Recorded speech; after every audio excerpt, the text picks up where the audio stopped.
ফের খুনের ঘটনা ঘটল মালদায়। জন্মদিনের পার্টিতে এক তৃণমূল কর্মীকে ঘরে আটকে কুপিয়ে খুন করার অভিযোগ উঠল তৃণমূলের এক গ্রাম পঞ্চায়েত সদস্য সহ তার দলবলের বিরুদ্ধে। ঘটনাকে ঘিরে জোর চাঞ্চল্য ছড়ালো মালদার ইংরেজবাজার থানার লক্ষ্মীপুর এলাকায়। জানা গেছে, মৃত তৃণমূল কর্মীর নাম আবুল কালাম আজাদ, বাড়ি মানিকচকের গোপালপুর এলাকায়। বৃহস্পতিবার রাতে তিনি তার স্ত্রী সহ কয়েকজনের সঙ্গে এক জন্মদিনের পার্টিতে অংশ নিতে ইংরেজবাজার থানার লক্ষ্মীপুর এলাকায় যান। সেখানেই তাকে ঘরে আটকে ধারালো অস্ত্রের আঘাতে কুপিয়ে খুন করার অভিযোগ ওঠে বেশ কয়েকজনের বিরুদ্ধে। তাদের মধ্যে মূল অভিযুক্ত রয়েছেন তৃণমূলের এক গ্রাম পঞ্চায়েত সদস্য, যার নাম মাইনুল শেখ। তিনি জমিজমা সংক্রান্ত ব্যবসা নিয়ে বিবাদের জেরে আবুল কালাম আজাদকে দলবল নিয়ে কুপিয়ে খুন করে বলে অভিযোগ। ঘটনায় মৃত আবুল কালাম আজাদের স্ত্রী সহ ৩ জন গুরুতর আহত হন। তারা বর্তমানে মালদা মেডিকেল কলেজ হাসপাতালে চিকিৎসাধীন। আমার ছেলে খুন হয়ে গেছে লক্ষ্মীপুরে। আমার ছেলে ল্যান্ডের ব্যবসা করতো, আবুল কালাম আজাদ। আমার ছেলের পার্টনারও ছিল মাইনুল, লক্ষ্মীপুরে। আজমুল আছে বানিয়া গ্রামের, আরো কয়েকজন আছে, তো সেটা আমি বলতে পারবো না। আমি যেহেতু যুক্ত নাই, আমার ছেলে যুক্ত আছে, ছেলেই বলতে পারতো। বাড়ির লোক বলেছে, যে বাড়িতে ঘটনা সেই বাড়ির লোক বলেছে মাইনুল এবং মাইনুলের ছেলে নেতৃত্ব দিয়ে ধরাই মার্ডার করে। হ্যাঁ, টাকা পয়সা হলে হতে পারে, জমি দিয়ে একটা গন্ডগোল আছে, ওটা পুলিশের সামনেও বলেছে। মাইনুল কে কালাম 9 বিঘা জমি আমার বিক্রি করে দিয়েছে। তো ওটা অ্যাকচুয়ালি আমার ছেলে কাউরি জমি বিক্রি করেনি, ও পেপারস বলে জমি কিনে আর বিক্রি করে। আমার ভাগনা হয় আবুল কালাম আজাদ, ওকে মার্ডার করা হয়েছে। ঘরে বন্দি করে তাকে নির্মমভাবে হত্যা করা হয়েছে। তাকে ঘরে আবদ্ধ করে, হয়তো তার মাইনুল নামে একটা সেই কংগ্রেসের মধ্যে প্রার্থী ছিল, পরে তৃণমূল হয়েছে, এটা শুনছিল। হ্যাঁ, অত রাজনীতি হতে ওটা বলতে পারবো না। আবুল কালাম আজাদ আমার ভাগনা, ওর এরিয়াতে এসে বিজনেস করছে, তার প্রভাবটা হয়তো কমে যাচ্ছে, তাকে সেখানে বিজনেস করতে দিবে না, এইভাবে তাকে হুমকি দেওয়া হয়। এদিকে এই ঘটনাকে কেন্দ্র করে শুরু হয়েছে রাজনৈতিক তরজা। ঘটনায় বিজেপির জেলা নেতা অমলান ভাদুরীর বক্তব্য, বেআইনি ব্যবসার টাকা পয়সার ভাগ বাটোয়ারা নিয়ে গন্ডগোলের জেরে এই খুনের ঘটনা ঘটেছে। যদিও জেলা তৃণমূল সভাপতি আব্দুর রহিম বক্সী জানিয়েছেন, মহিলা ঘটিত কোনো কারণ নিয়ে এই খুনের ঘটনা ঘটেছে, এর সঙ্গে দলের কোনো সম্পর্ক নেই। পশ্চিমবঙ্গে তৃণমূল দলটা সমস্ত জায়গায় এরা ক্রিমিনাল, মাটির দালাল সমস্তকে নিজেদের দলে নিয়েছে। এর ফলে যেটা দেখা যাচ্ছে, এদের মধ্যে এই মাটির ব্যবসাকে কেন্দ্র করে বড় মুনাফা, তার ভাগাভাগিকে কেন্দ্র করে এদের মধ্যে গণ্ডগোল বাড়ছে। এবং যে খুন করেছে সে তৃণমূলের গ্রাম পঞ্চায়েতের সদস্য, যাকে মারা হয়েছে সেও তৃণমূলের সদস্য। স্বাভাবিকভাবেই এটা গোষ্ঠীদ্বন্দ্ব তেমন এটা কিন্তু যে ইললিগাল যে ব্যবসা তৃণমূল করছে, বা তৃণমূলের দলের সঙ্গে যারা যুক্ত, তারা যেভাবে অ্যাক্টিভভাবে এই সমস্ত ইললিগাল ব্যবসা করছে, জমি জায়গার ব্যবসাগুলো, তাদের সেই মুনাফার লাভের ভাগাভাগির গণ্ডগোল থেকে এই ঘটনা ঘটেছে। আমি শুনতে পেয়েছি যে আমাদের ইংরেজবাজার ব্লকে লক্ষ্মীপুরে ভোররাতে একজন খুন হয়েছেন, নাম আবুল কালাম আজাদ। তদন্ত করে আমরা যা লোকের মুখে জানতে পেরেছি, লোকের কাছে, যে মহিলা ঘটিত কোনো ঘটনা ছিল, এর সাথে দলের কোনো সম্পর্ক নেই। দলের সাথে কোনোভাবে দলের কেউ জড়িত আছে কিনা আমরা জানি, পুলিশ তদন্ত করবে।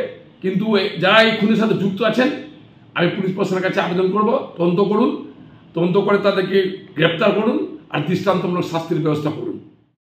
গোটা ঘটনার সম্পর্কে পুলিশ সূত্রে খবর, পুরনো বিবাদের জেরেই এই খুনের ঘটনা ঘটেছে। ঘটনায় মৃত যুবকের পরিবারের লিখিত অভিযোগের ভিত্তিতে পুলিশ মূল অভিযুক্ত মাইনুল শেখকে আটক করেছে এবং বাকি অভিযুক্তদের খোঁজে চলছে পুলিশি তদন্ত। মালদার মানিকচকে 8ম শ্রেণীর ছাত্রের রহস্যজনক মৃত্যুর ঘটনার পর 9 দিন কেটে গেলেও এখনও মৃত ছাত্রের দেহ সৎকার করল না পরিবার। সুবিচারের দাবিতে বাড়িতে ফ্রিজে দেহ সংরক্ষণ করে রেখেছেন পরিবারবর্গ। স্বভাবতই এই ঘটনাকে ঘিরে জোর চাঞ্চল্য তৈরি হয়েছে এলাকায়। উল্লেখ্য, গত বুধবার গভীর রাতে মানিকচকের এক বেসরকারি স্কুলের হোস্টেল ঘর থেকে 8ম শ্রেণীর এক ছাত্রের ঝুলন্ত মৃতদেহ উদ্ধার হয়। জানা যায়, ওই ছাত্রের নাম শ্রীকান্ত মণ্ডল, বাড়ি মানিকচক ব্লকের ভূতনির হীরানন্দপুর অঞ্চলের কেদারটোলায়। সে মানিকচকের এক বেসরকারি আবাসিক স্কুলে পড়াশোনা করত। গত বুধবার গভীর রাতে সেই স্কুলের হস্টেল ঘরে গলায় ফাঁস লাগানো অবস্থায় তার ঝুলন্ত মৃতদেহ উদ্ধার হয়। ঘটনায় স্কুল কর্তৃপক্ষ আত্মহত্যার দাবি করেন। এমনকি ময়না তদন্তের রিপোর্টেও আত্মহত্যার কথা উল্লেখ করা হয়েছে বলে খবর। কিন্তু আত্মহত্যার দাবি মানতে নারাজ মৃত ছাত্রের পরিবারবর্গ। তাদের দাবি শ্রীকান্তকে স্কুলে নির্যাতন করে মারা হয়েছে, তাই তারা স্কুলের প্রধান শিক্ষকের বিরুদ্ধে শাস্তিমূলক ব্যবস্থা গ্রহণের দাবিতে মৃত ছাত্রের দেহ বাড়িতেই ফ্রিজে সংরক্ষণ করে রেখেছেন। তারা চান দ্বিতীয়বার দেহ ময়না তদন্ত করা হোক, যাতে মৃত্যুর সঠিক কারণ উঠে আসে এবং সেই অনুযায়ী পুলিশ পদক্ষেপ গ্রহণ করে। বারবার প্রশাসনের কাছে, আইসির কাছে ছুটে গেছি আমরা, কিন্তু একই কথা বলেছে আমাদের এভিডেন্স চাই।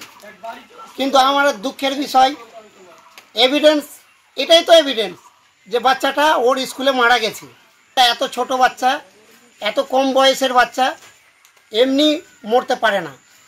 কোনো রকম টর্চারিং হয়েছে, আর কিছু হয়েছে, বা আমরা দাবি করছি প্রধান শিক্ষকই মেরেছে। রিপোর্ট ওরা তৈরি করেছে, পোস্টমর্টম রিপোর্ট, সেই রিপোর্টে কিন্তু আমরা সন্তুষ্ট নই। আমরা সরকারের কাছে আপিল করেছি, রিমেডিকেল করব, তার জন্য আপিল করেছি। যদি মহামান্য আদালত সেই আপিল আমাদের মঞ্জুর করে, তাহলে পুনরায় আমরা রিমেডিকেল করব। মেডিকেলের করার পর আমরা তথ্যটা জানতে পারবো যে সত্যিকারই ঘটনাটা কি ঘটেছে। স্ত্রী গুরু পূর্ণিমার অনুষ্ঠানে যোগ দিতে গিয়েছিলেন বালুরঘাটে। এর মধ্যে ফাঁকা বাড়িতে ঘরের মধ্যে গলায় দড়ি দিয়ে আত্মঘাতী হলেন স্বামী। ঘটনাকে ঘিরে বৃহস্পতিবার রাতে জোর চাঞ্চল্য ছড়ালো পুরাতন মালদা পৌরসভার 19 নম্বর ওয়ার্ডের সোনাপল্লী এলাকায়। জানা গেছে মৃত ব্যক্তির নাম অসীম মণ্ডল, বয়স 35 বছর। তিনি পেশায় ছিলেন গাড়ি চালক। মৃতের স্ত্রী জানান, বৃহস্পতিবার সকালে তারা গুরু পূর্ণিমার অনুষ্ঠানে যোগ দিতে 3 ছেলে মেয়েকে নিয়ে বালুরঘাটে গিয়েছিলেন। যাওয়ার সময় স্বামী হাসি খুশিই ছিলেন, কিন্তু রাত 10টা নাগাদ বাড়ি ফিরে এসে দেখেন ঘরের দরজা ভেতর থেকে লাগানো রয়েছে। অনেক ডাকাডাকি করেও স্বামীর কোনো সাড়া শব্দ মেলেনি। তাই তার ছেলে জানালা দিয়ে ঘরে উঁকি মারতেই দেখে স্বামী গলায় ফাঁস লাগিয়ে মৃত অবস্থায় ঝুলছে। এরপর তাদের চিৎকারে পাড়া প্রতিবেশীরা ছুটে এসে ফাঁস কেটে দেহ নিচে নামায়। কেন স্বামী আত্মহত্যা করলো তা বুঝতে পারছেন না, তবে স্বামী ধার দেনায় ডুবেছিলেন। সম্ভবত সেই কারণেই মানসিক অবসাদে এই কাণ্ড ঘটিয়েছে। অনেকক্ষণ ধরে ডাকছে, খুলছে না গেট। আমি খুলছে না, আমার বড় ছেলেটাকে ডেকে নিয়ে আসলাম। আমার বড় ছেলে ওই জানলাতে বাড়ি মারলোতে পারলো না, দেখতে পারলো না। আমি খুলছে না, এমনি ঘুমিয়ে আছে মনে হয়। তারপর এটাতে দেখছি আমার চমকে চিল্লে উঠলো আমার বড় ছেলেটা। বলছে কি, আমি কি দেখলি? বলছে কিছু বললো না। দেখো না যে ছোলা বলছে বাবা নাই মা। এদিকে এই খবর পেয়ে রাতেই মৃতের বাড়ি ছুটে যান স্থানীয় কাউন্সিলর বিশ্বজিৎ হালদার। তিনি গোটা ঘটনায় গভীর দুঃখ প্রকাশ করেন। একই সঙ্গে জানান, মানসিক অবসাদ থেকেই অসীম আত্মহত্যা করেছে বলে মনে হচ্ছে। তবে সঠিক কী ঘটনা ঘটেছে তা খতিয়ে দেখতে মালদা থানার পুলিশ দেহটি উদ্ধার করে ময়না তদন্তে পাঠিয়েছে।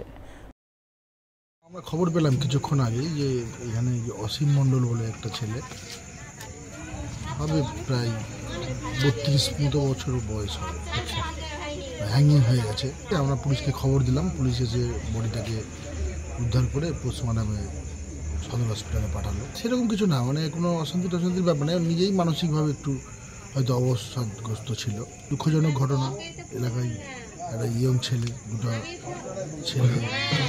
3 ছেলে মেয়ে আছে, শোকের ছায়া সবার মনে এলাকাবাসী।